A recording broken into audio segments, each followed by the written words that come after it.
Sugar இருக்கிறனால நீங்க ஆக்டிவா இல்லாத மாதிரி ஃபீல் பண்றீங்களா?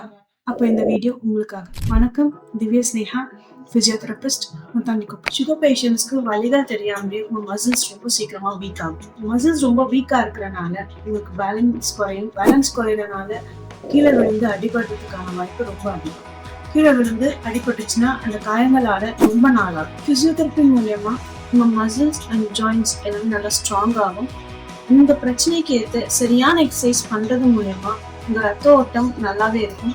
நல்ல ரத்த ஓட்டம் இருந்ததுன்னா உங்க வீக்கங்கள் குறைஞ்சு உங்க காயங்கள் சீக்கிரமா சரியாகும். Daily breathing exercise and stretches இதெல்லாம் பண்றதுனால சுகர் லெவலை கண்ட்ரோல்ல வச்சுக்கலாம். உங்களுக்கு ஸ்ட்ரெஸ் ஃப்ரீயா இருக்கலாம். ஃபியூச்சர்ல வரக்கூடிய கை கால் வலி, முழங்கால் வலி, மசில் வீக்னஸ் எல்லாமே பிசியோதெரபி மூலமா இப்பவே ப்ரிவென்ட் பண்ணிக்கலாம். டெய்லி எக்ஸசைஸ் பண்றதுனால நீங்க ரொம்ப ஸ்ட்ராங்கா, ரொம்ப கான்ஃபிடென்ட்டா ஃபீல் பண்ணுவீங்க.